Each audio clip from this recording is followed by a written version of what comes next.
Alors maintenant, on va s'attaquer à la modélisation. On va modéliser des enceintes, hein. Je rappelle que le projet, il est ici. Je vais vous le remonter rapidement. Nous avons notre projet final sur lequel j'aimerais arriver. C'est ça. Donc, vous voyez derrière, hop, je fais peut-être une pause. Ici, faire toutes ces enceintes ici. Alors, je vais en faire une, et puis après le reste, ça sera la même chose, hein, vous verrez, ce sera exactement la même chose. Donc, l'idée, c'est d'essayer de faire une enceinte, d'abord de prendre une enceinte qui sera à peu près aussi haut, même peut-être un peu plus haut que le personnage ici. Alors, je vais faire d'abord une première modélisation sur cette grosse enceinte avec trois gros haut-parleurs, des gros boomers ici. Et on va essayer de voir comment on peut modéliser ça. Vous allez voir, c'est très très simple. On ne va pas se tuer la vie à modéliser. Ça va être très simple. Donc, modéliser, c'est dans Cinema 4D, bien sûr. Je vais créer un nouveau projet. Hein, je vais pas pour l'instant. Alors, je vais garder le projet pour l'instant avec mes références. Ça, c'est pas mal. Mais par contre, je vais me créer un nouveau projet que je vais appeler haut-parleur, enceinte, comme vous voulez. L'idée, c'est de se prendre des références, de voir un peu ce que l'on veut. Alors donc, dans le cas ici, c'est de prendre une des références. Alors Internet, il n'y a rien de mieux pour trouver des photos et des choses comme ça qui ressemblent à des haut-parleurs. Donc là, j'ai tapé haut-parleur, je retrouve des haut-parleurs comme ça. Donc on a ici une espèce de demi-sphère, on a une demi-sphère de l'autre côté, on a une espèce de truc un peu, un petit boudin ici, ce genre de choses. J'ai repris une autre photo ici avec à peu près la même chose, là on en a un là, voilà, en fait c'est un cube avec des angles très arrondis ici. Je ne parle pas de texture encore, hein, pour l'instant c'est la modélisation. Alors on va commencer par faire un cube. Donc, je vais faire un cube tout bête, un cube ici. Ce cube, le problème, c'est que la taille, est-ce que ça, c'est bien, est-ce que ça, c'est bien, c'est pas bien, etc. Ça, j'en sais rien. Alors, l'idée, c'est d'avoir notre référence, puisqu'on a fait une référence du personnage. Vous vous rappelez ici, dans le document qu'on vient de faire avant, on a le personnage ici qui est à peu près la taille. Alors, je dis bien à peu près, on n'est pas à ça près, hein, mais c'est à peu près la taille. Donc, je vais tout simplement prendre ce personnage, je vais faire un copier, et je vais le coller dans ma scène ici. Coller. Et du coup, vous allez voir qu'effectivement, le cube, eh bien, il sera peut-être vraiment trop grand par rapport au personnage. Maintenant, on a une référence visuelle. Eh oui, le personnage ici, eh bien, l'enceinte est beaucoup trop grande par rapport à mon personnage ici. Donc, bah maintenant, alors surtout pas bouger la taille du personnage, hein, c'est pas le but, c'est de bouger évidemment le cube. Alors le personnage ici, je peux le placer déjà sur le sol. Alors moi, j'utilise un petit plugin gratuit qui s'appelle Drop to Floor. Vous le trouverez très facilement sur Internet. Comme ça, le personnage est posé sur le sol. Je vais reprendre d'ailleurs mon cube que je vais poser ici sur le sol. La hauteur, bah, elle est légèrement... Ah, remarquez, alors je vais le placer quand même face au personnage, hein, côte à côte quand même. Voilà, on est pas mal. Eh bien, écoutez, la hauteur, j'étais pas loin, hein. La hauteur, alors qu'est-ce que c'est comme hauteur que j'ai pris comme cube? J'ai pris ici, dans les attributs, un objet d'une hauteur de 400, on va peut-être mettre... Allez, on va mettre 420 de hauteur. Par contre, attention, voilà, 420 de hauteur, comme ça il est légèrement plus grand que le personnage, très bien. Donc ça c'est pas mal. La largeur, alors largeur, on va faire une largeur à peu près comme ça, on est à quoi? On est à 170, allez, 170. Ouh, j'ai dit 170, c'est mieux. Voilà, ça c'est pas mal. Donc si j'ai mis 170 en profondeur, je vais mettre 170 aussi. Voilà la base de mon enceinte. Voilà, on pourrait même mettre un tout petit peu plus grand. Plus large peut-être. Allez, on va mettre 180. Profondeur 180. Ça donne une bonne petite enceinte et légèrement plus grand. On va mettre 440. Posé sur le sol. Voilà, ça va donner une belle enceinte bien sympa avec des gros boomers ici, nickel. Bon voilà, ça c'est ma référence. Le pantin, je peux le supprimer. Au pire, je peux le laisser, je le mets de côté, hein, ou je le désactive, peu importe. En plus, regardez, le fait d'avoir fait un copier-coller, la copier avec, en même temps ici, me l'a copier directement dans le calque. Donc en plus, il ne sera même pas exportable. Il est vraiment, hein, c'est vraiment en tant que référence. Bon, très bien, maintenant j'ai mon cube. Alors, on a dit qu'on avait vu qu'il y avait des arrondis. Alors les arrondis, on va utiliser ici le biseau. Et vous voyez, j'ai tout de suite un biseau un peu trop important, effectivement. Donc je vais jouer ici sur le biseau. Je vais mettre un biseau pas trop gros non plus, hein. Je ne veux pas non plus un truc trop imposant. On va mettre un biseau de 12, ça me paraît pas mal. Hein, écoutez, ça c'est bien. En revanche, il va falloir faire attention et optimisation. On va parler un petit peu optimisation. Il faut que les modélisations que vous allez faire soient optimisées au niveau des faces, hein, au niveau des segments, donc des polygones. Alors pour ça, on va faire NB pour pouvoir visualiser les polygones. Donc effectivement ici les polygones, il n'y en a pas beaucoup, on est pas mal. Je pourrais peut-être même à la rigueur réduire un tout petit peu la subdivision ici de mon biseau. Hein. Je vais même d'ailleurs la réduire encore plus. Je vais la réduire à peut-être à 2. À 2 pourquoi? Alors vous allez me dire, bah ouais, mais alors là le biseau il est pas beau. Parce qu'en fait, je vais sûrement rajouter une subdivision derrière. Donc c'est-à-dire qu'en fait, je vais utiliser forcément ici ce petit bouton surface de subdivision. Alt enfoncé, je clique dessus et du coup, il va me réaliser ici une subdivision en tant que parent avec grâce à Alt enfoncé et j'ai maintenant mon cube qui est dans la surface de subdivision. Donc là, effectivement, maintenant, j'ai quelque chose d'assez arrondi qui n'est pas forcément encore à mon goût. Attention, ce que vous visualisez ici, ce que vous visualisez avec la surface de subdivision, ce n'est pas forcément la réalité. Parce que la réalité, en fait, si vous sélectionnez la surface de subdivision, il vous dit que dans la vue, ce qui est à l'air dans le viewport ici, vous avez une subdivision de 2. Et lors du rendu, quand je vais faire un CTRL R, j'ai une subdivision de 3. Alors, je vais mettre 3 ici. Comme ça, déjà, on voit exactement le même rendu que j'aurai si je fais une exportation. Bon, effectivement, là, ce n'est pas assez. Donc, ce que je vais faire, je vais revenir sur mon cube. Je vais augmenter un tout petit peu ici le rayon. Et là, effectivement, on a quelque chose d'assez pas mal. Hein. Alors, l'inconvénient, c'est que ça a tendance à faire un espèce de truc un peu pas terrible, un peu pas vraiment droit. Alors du coup, je vais peut-être pas utiliser de surface de subdivision sur le cube, hein, parce qu'effectivement, avec une surface de subdivision, je commence à avoir plein de polygones qui ne me servent pas à grand-chose. Alors du coup, je vais l'enlever. Pas de surface de subdivision. On va plutôt, je supprime la surface de subdivision. Je vais plutôt ici gérer un peu plus, je vais mettre 5 subdivisions de biseau et on va dire un biseau, on avait dit qu'on mettrait du 12, c'était pas mal, comme ça on est bien propre sur les côtés, bien nickel. Alors après j'aurais pu faire des coupes au couteau, etc. Mais je vais rester simple, là on est pas mal, ça me paraît pas mal. Bien. Donc du coup, pas de surface de subdivision pour cette enceinte. Alors attention, je vais la créer comme ça, donc les haut-parleurs vont être ici. Maintenant, je vais faire le haut-parleur. Je vais m'assurer quand même que le cube soit bien posé sur le sol. Là, c'est pas mal, on est bien.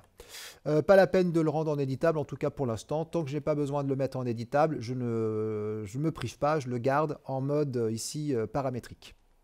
Alors pour faire le HP, c'est-à-dire pour faire ce truc-là, ici, alors on va le voir plutôt là, il va me falloir un demi-sphère, hein, une demi-sphère. Alors dans ce cas, je vais choisir ici une demi-sphère. Donc d'abord, dans un premier temps, une sphère. Une sphère. D'ailleurs, ce que je vais faire, je vais placer ici le cube. Je vais faire ici un PSR. Le PSR me permet ici de pouvoir remettre tout à zéro.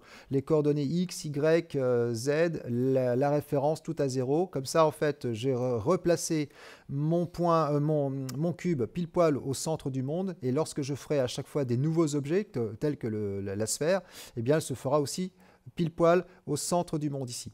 Donc du coup, ça sera nickel. On n'aura plus qu'à positionner la sphère où on veut, la placer là ou là ou là ou là. Donc pour l'instant, alors je peux par contre mettre ici le HP sur le sol. La sphère, tant que je la bouge qu'en hauteur, on est nickel, on est bien pile poil au milieu donc du cube. Comme ça, ça sera super. Alors le PSR, où est-ce que je l'ai trouvé ici? Vous tapez ici le petit bouton moteur de recherche, vous tapez PSR, c'est pas là, ça sera, alors je me rappelle même plus où est-ce que je l'ai.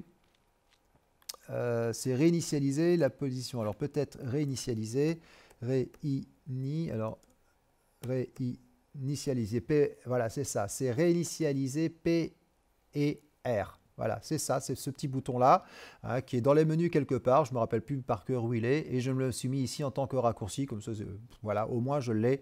Il est là à dispo. Ça, c'était la petite parenthèse. Donc, je vais prendre la sphère ici. Je vais la mettre non pas en standard, mais en hémisphère. Je vais faire une petite rotation R, rotation à 100. tac, tac, tac, tac. Voilà, 90 degrés ici. Je vais utiliser... Alors déjà, pour l'instant, je vais désactiver pour l'instant le cube pour voir évidemment ma demi-sphère. Et ce que je vais faire, je vais tout simplement utiliser... Alors normalement, on devrait faire ici une échelle et bouger ici cette partie ici pour essayer de l'écraser. Mais alors malheureusement, je ne peux pas le faire. Pourquoi je ne peux pas le faire? Ni plus ni moins que c'est un objet paramétrique. Et les objets paramétriques, je ne peux pas les modifier ici en échelle. Alors ce que je vais faire, je vais tout simplement tricher. Je vais prendre la sphère ici et je vais tout simplement utiliser dans les coordonnées ici la valeur d'échelle dans l'axe des Y. Et si je mets par exemple 0.8, vous allez voir qu'on l'écrase un petit peu. Alors je vais mettre un tout petit peu plus. Je vais faire un 0. Je sais pas, un petit 0.6 par exemple. Ça me paraît pas mal. Voilà, comme ça on a une toujours paramétrique, toujours une sphère, mais que j'ai écrasé un tout petit peu. Je vais mettre un petit peu plus de subdivision, peut-être. Quoique, j'ai pas forcément besoin. Parce que ça va être masqué. Ça va être masqué par soit un petit boudin ici, hein, ou soit j'avais mis ici un truc bien arrondi ici, une espèce de plaque comme ça métallique. Donc ça, par contre, la plaque métallique, il faut qu'elle soit bien subdivisée pour avoir une belle arrondie. Ici, j'en ai peut-être pas besoin. Donc ça va être masqué. Donc alors attention, par contre, la sphère, je vais jouer sur la taille. Le cube, comme il me gêne pour l'instant, je vais mettre un petit... je sélectionne le cube. Dans base, ici, je lui mets un petit rayon X. Comme ça, je le vois. Et la sphère, je vais pouvoir la réduire. Dans les coordonnées ici, je vais mettre une sphère d'un rayon beaucoup plus petit. On va mettre un rayon, tiens, regardez, 60... 60... Non, je vais mettre quand même 65, 66. Ouais, c'est pas mal, 66. 66 parce que comme ça, hein, je regarde ici de face. Il faut quand même laisser un petit peu là sur le côté, hein, la place de mettre justement ma petite plaque métallique sur le côté. Donc ça c'est pas mal, j'ai mis 66, 24, pas la peine d'en mettre beaucoup trop, hein, j'essaie d'optimiser au maximum, même si je suis conscient que pour l'instant ici on voit que les segmentations sont pas assez importantes pour faire du rond. Donc c'est pas très grave. Alors, j'enlève le cube pour l'instant, je reviens là-dessus. Je vais mettre, alors maintenant qu'on a fait ça, il nous faut oh pardon, n'importe quoi, pas celui-ci, c'est celui-là. Il nous faut la sphère de l'autre côté, ici. Alors, je vais le faire. Alors, je vais peut-être même d'ailleurs l'écraser encore un tout petit peu, cette sphère. Je ne la trouve pas encore assez écrasée. On va faire un truc comme ça. Allez, 0,5. Je refais une autre sphère. Positionner cette fois-ci en hémisphère également, c'est pas la peine d'avoir tout le reste. Cette sphère, je vais la placer avec rotation 90 degrés mais de l'autre côté. Voilà, je l'écrase pas cette fois-ci. Par contre, position, donc E pour mettre ici la position. Je vais me mettre en face ici pour me placer pile poil. Alors, pour qu'on soit pile poil, comment je peux faire, hein? Là, je suis pas super pile poil. Je peux utiliser le magnétisme. Magnétisme. Et quand je vais faire ça, je claque, il va se coller précisément ici sur l'axe central. Par contre, désactiver systématiquement le magnétisme après parce que c'est toujours un peu fastidieux ce truc-là. Ok, par contre, évidemment, on va réduire considérablement cette sphère. Voilà, je la réduis considérablement. J'ai plus qu'à la placer à l'intérieur. Je la fais mordre un tout petit peu à l'intérieur ici. Voilà, que ça dépasse. Ça ne gênera pas. Et là, on commence à faire un truc pas mal. Et peut-être pas encore assez écrasé, je trouve. Alors, je vais faire ça. Je vais reprendre celle-ci. On avait écrasé 0,4. Je reprends celle-là. Je la mets là. Bref, après, ce sera un choix qui vous appartient. Mais vous avez compris le système. Donc ça, c'est pas mal. Je vais faire un petit boudin. Alors, un petit boudin qui va en plus masquer mon problème ici de segmentation. Ici, la segmentation me paraît bien. D'ailleurs, ce que je vais faire, je ne vais même pas m'embêter la vie. Parce que cette sphère ici, je peux peut-être la réduire. On peut peut-être la réduire un petit peu. Bon, remarquez après, non, on va laisser. Allez, on va laisser 24. Il faut quand même, parce que ça va se voir quand même. Hein, donc, remarquez, ça va être assez rapide. Hein, on ne le verra pas, hein, puisque quand je vois ça, on voit vraiment très très peu. Hein, donc, je peux même peut-être le réduire. Allez, on est fou, on est des dingues. 22. Du coup, c'est toujours ça de gagner. Alors, le petit boudin qu'on a ici. Alors, on va tout simplement se faire un petit tore ici. Hein, ici, je fais un tore. Le tore, il est en bas ici. Rotation, alors là, la rotation, c'est pas la peine de faire une rotation. Vous avez ici une orientation. Vous mettez une orientation moins Z, par exemple, et vous avez déjà l'orientation prévue. Alors, ce qui est intéressant, et c'est surtout pour ça aussi que je n'ai pas fait, je l'ai pas mis en mode édition, c'est que je connais le rayon de ce de cette sphère. Le rayon est de 66. Attention, on parle de rayon. Donc quand je prends le tore ici, il me demande ici le rayon de l'anneau. Segment de l'anneau et le rayon du tuyau. Le tuyau, c'est ça. Donc le tuyau, il faut qu'il soit au moins rayon du tuyau, on va le dire 66. On va venir un petit peu moins, on va mettre 65. Et l'autre, on va mettre 67. On va voir ce que ça donne. Il y a un truc qui ne va pas, c'est parce que, évidemment, c'est ça qu'il faut que je fasse. Voilà, donc ça veut dire que c'est le rayon externe qui doit faire au moins 65. Et lui, on va faire un truc comme ça. Très bien. Je vais le positionner. Ben là encore, on va se mettre en vue avant. Je le positionne ici. Petit magnétisme. Pam. Et là, on est nickel. Du coup, ce que je peux faire, c'est même carrément jouer ici avec mes petits trucs là. Voilà, pour me coller directement dessus. Et là, on est pas mal. On est pas mal. Le boudin n'est pas assez fort. Je vais l'augmenter un tout petit peu. Oh là là, là je viens de faire une erreur, c'est pas grave. Je continue dans mon erreur, je fais CTRL Z. Et comme ça, moi, j'ai pas de problème. Je vais désactiver ici. N'oubliez pas de désactiver après le magnétisme. Hein. Je vais reprendre ça, l'augmenter un tout petit peu. Il nous faut un gros boudin quand même. Voilà. Là, on est bien. En revanche, le boudin va se voir. Alors, il va se voir. On va lui mettre donc des segments. Un segment 36, c'est pas assez. On va mettre peut-être, allez, 80. Voilà, 80. Par contre, j'ai pas trop besoin de segmentation ici, là. Et la segmentation du tuyau, je n'ai pas forcément besoin trop. Je vais peut-être en mettre que 10. Voilà. Hein. Voilà, 10 c'est pas mal. C'est pas la peine d'en avoir trop. Par contre, segmentation, je peux même baisser plus que 10. Hein. Ah non, pas trop. Alors après, non, je vais laisser 10. Comme ça, au moins, voilà, on est pas mal. Mais surtout, j'ai mis quand même pas mal de segmentation de l'anneau. Hein, comme ça, pour avoir quelque chose de bien rond. Bah, c'est pas mal. On n'a plus qu'à utiliser maintenant. Alors, ce que je vais faire, je vais peut-être tricher un petit peu. Je vais prendre le boudin que je vais mettre un tout petit peu ici. Voilà, vers l'intérieur. Comme ça, il mord vraiment l'intérieur ici. Hein, voilà. Faites attention, là, j'ai l'impression, vous voyez, oulala, j'ai l'impression qu'il est là, il est un petit peu trop, voilà. Là, on est bien, comme ça, il est bien à l'intérieur. Et je vais faire tout simplement maintenant, eh bien, un anneau, hein, comme je voulais vous le montrer ici, un anneau assez large, assez épais, avec un beau petit truc à l'intérieur. Alors du coup, comment on va faire ça?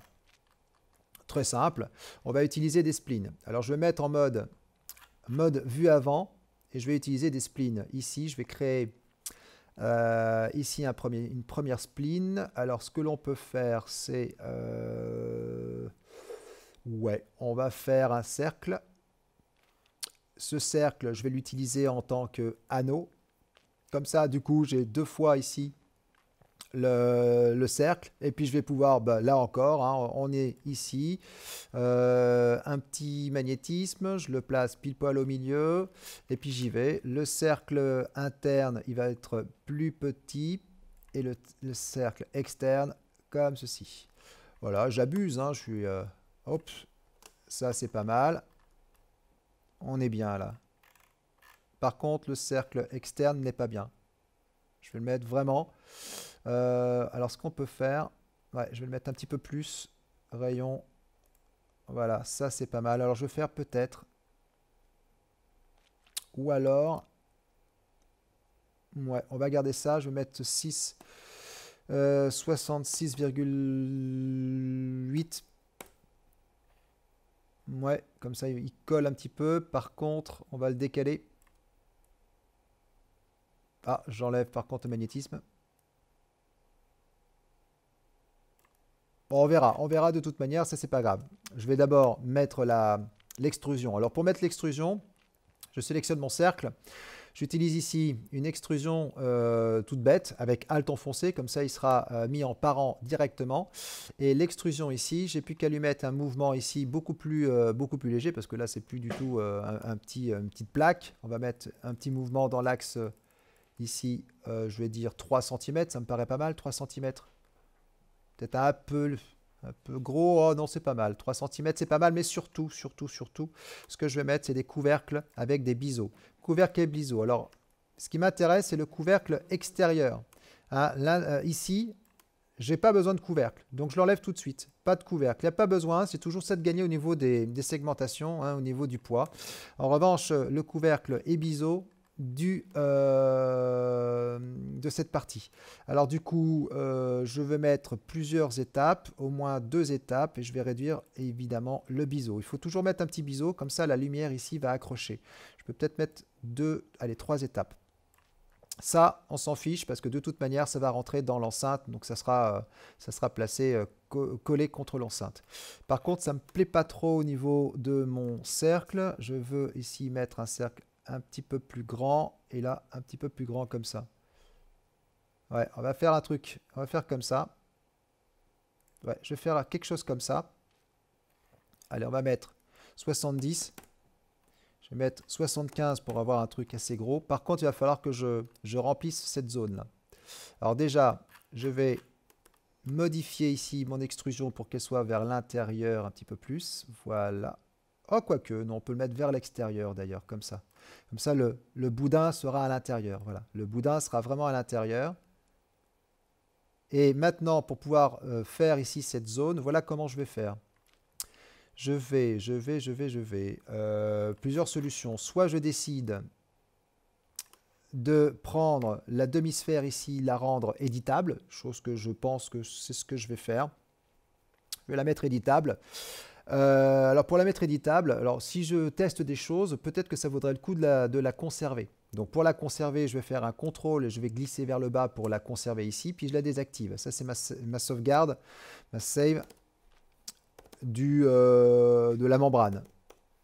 Membrane, par exemple. Ok, je la désactive pour l'instant. Je sélectionne celle-ci, j'appuie sur C pour la rendre éditable.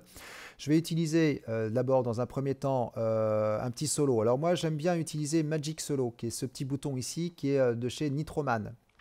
C'est un plugin gratuit qui me permet de sélectionner ici l'élément et quand je clique dessus, je suis en solo dessus, ce qui fait que tous les autres se désactivent et quand je veux revoir les autres, j'ai plus qu'à reprendre le solo et je revois tous les autres. Donc ça, c'est un petit plugin que j'utilise beaucoup, qui est vraiment très utile.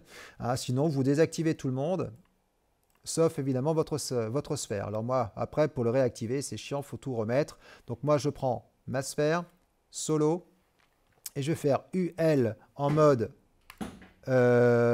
arrête, c'est-à-dire que UL c'est une boucle, comme ça je vais sélectionner cette boucle ici, vous voyez cette boucle, je la sélectionne, et ce que je vais faire ici cet outil mise à l'échelle avec CTRL enfoncé, ce qui fait que je réalise ici eh bien, une extrusion en même temps, ce qui fait que cette extrusion ici, je vais la faire coïncider avec ici, vous voyez, je vais faire coïncider avec ce petit bandeau là métallique que je vais faire. Alors je vais le réduire un tout petit peu. Voilà, c'est pas la peine de trop s'embêter. Voilà, ça c'est pas mal. Et puis ce qui peut être intéressant, c'est de jouer un petit peu sur un angle. Alors je vais revenir encore sur solo UL pour prendre ça. Et là, je vais tout simplement utiliser E pour le décaler un petit peu pour faire un petit angle comme ça. Voilà. Et du coup, bon, je chiade un petit peu le truc, mais voilà, comme ça, on est pas mal. On a un petit boudin ici. D'ailleurs, je peux encore peut-être réduire un petit peu. Voilà.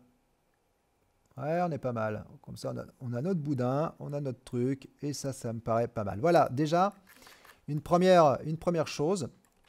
Ça, une fois que ça s'est terminé, alors bah, du coup, la membrane, là, je vais la supprimer, c'est pas la peine de la conserver. Après, vous pouvez vous les conserver dans des dossiers, tout ça. Bon, je le fais pas. Et ça, en fait, ça, c'est ma première petite enceinte. Alors, ce que je peux faire, peut-être, c'est écraser peut-être un peu cette boule, là aussi. Hein. On peut l'écraser un petit peu. De la même manière, hein, vous vous rappelez qu'on peut faire ici un petit 0,8. Voilà, c'est peut-être pas trop sphérique non plus, le truc. Hein. Peut-être 0,7. Voilà, il faut que ça ressemble mieux à un haut-parleur. Bon, très bien. Peut-être augmenter un tout petit peu également ici le cercle extérieur. J'aime bien quand c'est bien visible. Comme ça, on aura des petites réflexions sympas dessus.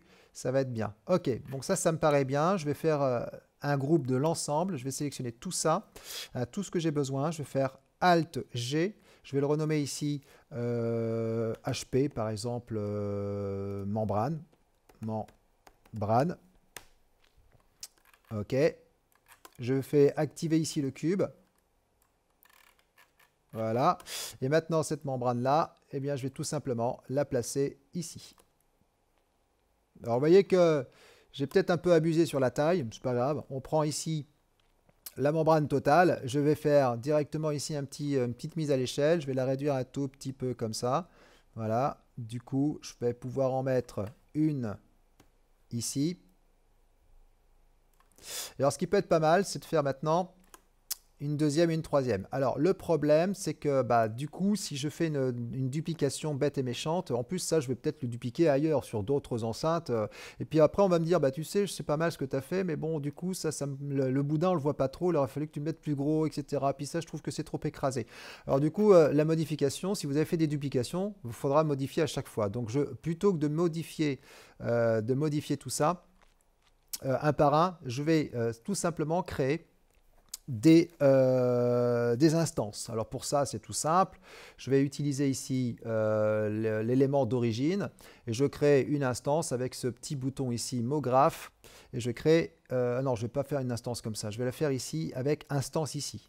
Avec ce petit bouton, une instance toute bête. Alors c'est quoi une instance? C'est tout simplement un objet miroir de l'objet d'origine.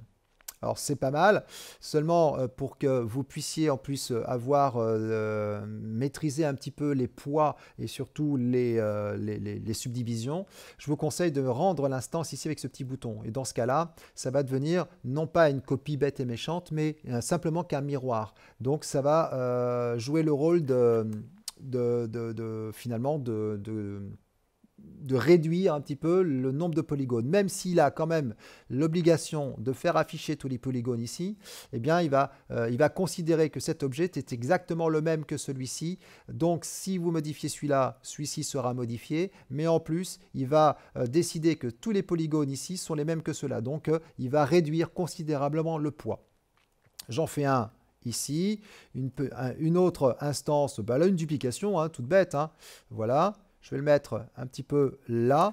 On s'aperçoit qu'effectivement, l'enceinte est encore trop grande ici, encore trop gros. Si je prends ici la première, je vais faire une échelle, donc une transformation. Vous allez voir que toutes les autres vont subir la transformation. Évidemment, puisque je modifie l'origine, donc toutes les autres vont être aussi modifiées. Emplacement, je vais faire ici, je vais les positionner à peu près aux endroits stratégiques. Donc celui-là, je vais la remonter un petit peu. Celle-ci, je la remonte un petit peu. Ouais, ça me paraît pas mal tout ça. Ici, je commence à avoir ma petite enceinte. Le problème de ça, c'est que maintenant, quand je vais faire afficher le cube, vous allez voir, vous allez comprendre qu'il y a un petit souci sur le cube. C'est quand je vais revenir ici dans la base et que je vais faire le rayon X, eh bien, oh, zut, qu'est pas ça? En fait, le problème, c'est qu'ici, il faudrait faire un trou. Un trou, un trou. Alors, pour faire un trou, il y a plusieurs solutions. Il y a une solution très propre, mais un peu fastidieuse. Il faut couper, il faut faire plein de choses, etc. OK. Moi, je vais faire un trou qui va faire hurler plein de gens, mais moi, tant que je ne fais pas d'animation sur les objets, tant que je ne fais pas de... en plus de ça, j'ai même décidé de ne pas mettre de subdivision, donc ça ne posera absolument aucun problème. Je vais faire un trou avec une opération booléenne. Alors, l'opération booléenne, c'est quoi? C'est d'abord un objet avec ici placé dans un booléen. Donc je prends booléen, je place l'objet à l'intérieur et ici quand je choisis le booléen, il me propose, ici dans les objets, il me propose le type d'opération A moins B. Donc A étant le premier, moins le B. Donc ça veut dire que le A c'est l'objet lui-même, moins eh bien, un autre objet que je vais réaliser. Eh bien, cet autre objet, je vais tout simplement réaliser ici une sphère, toute bête, une sphère. Cette sphère, je vais la positionner à peu près ici. Je vais réduire considérablement. Alors déjà, on va la faire légèrement plus grande que la plaque métallique. Donc ça veut dire que la sphère, je vais la mettre avec, alors comme je ne la vois pas, on fait ça, on fait ça. Voilà, à peu près. Très bien. Et j'ai plus qu'à placer cette sphère à l'intérieur ici de mon cube. Et là, effectivement, vous voyez, j'ai fait un trou. Alors, qu'est-ce qui s'est passé? Je vais mettre le booléen directement ici en tant que solo. Voilà. Et regardez bien, j'ai bien un trou en fonction ici de ma sphère. Alors, évidemment, on hurle quand on voit ce genre de choses, parce que forcément, pour faire un trou, alors qu'il n'y a pas de subdivision sur la face, eh bien, le booléen est obligé de se débrouiller comme il peut pour essayer de placer des traits dans tous les sens. Alors là, on a un point qui prend plein de subdivisions. Et là c'est l'horreur quand je dois mettre des surfaces de subdivision, quand je dois faire des animations ou quand je dois jouer avec des déformateurs. Mais moi, je n'ai pas besoin de faire tout ça, puisque de toute façon, moi, c'est une enceinte qui est modélisée, elle va pas bouger. C'est juste la caméra qui va bouger par-dessus. Donc, j'ai pas de problème de ce côté-là. Hein. Même si le maillage n'est pas très propre, mais c'est pas grave. Hein. Ne vous inquiétez pas. Je vais désactiver le solo. Réactiver le cube. Et effectivement, maintenant, on a quelque chose de très propre. C'est joli. L'intérieur, la sphère, elle est suffisante. Alors du coup, il m'en faut 3 des sphères, bien sûr, une là et une là. Donc je vais reprendre la sphère ici, celle-ci. Je vais faire d'ailleurs, je vais me placer en mode face avant. Je vais dupliquer cette sphère, je vais la dupliquer ici. Alors n'oubliez pas, un petit magnétisme. Ouais, je ne sais pas pourquoi le magnétisme ne marche pas. C'est pas grave. Et encore ici. Très bien. Par contre, là, on va avoir un petit problème, parce que quand je vais revenir là-dessus, bien du coup, en fait, celles-ci ne sont pas prises en compte dans la découpe. Donc, je regarde si je les ai bien placées correctement. Oui. Alors, pourquoi? Parce que le booléen stipule A moins B. Donc, A, c'est toujours le premier, B, c'est toujours le deuxième. Et moi, j'en ai encore 2 autres deuxièmes. Donc, du coup, je prends ces 3 éléments-là, je fais un groupe de tout ça, et pour lui, le B, ça devient maintenant le groupe, tout simplement. Donc, ça, je vais l'appeler trou. Ça, c'est l'enceinte classique. Effectivement, ici, on se retrouve avec... alors, par contre, il y a un truc qui ne me plaît pas trop. Au niveau des membranes, je vais reprendre des membranes, je vais les mettre un petit peu comme ça. Voilà, parce qu'on avait perdu un petit peu le côté épaisseur. Donc, j'ai pris les 3 membranes que j'ai placées ici. Et donc, du coup, c'est beaucoup mieux. Donc voilà, notre première enceinte de terminée. Effectivement, donc j'ai de la subdivision un peu folle ici, mais c'est pas grave. Ça ne se verra pas quand je fais un CTRL R. Vous voyez, je ne vois absolument rien. Hein. Et puis en plus, je mettrai une texture dessus qui va masquer tout ce problème. Donc du coup, ça ne pose absolument aucun problème. Et je me retrouve avec ma première enceinte déjà terminée.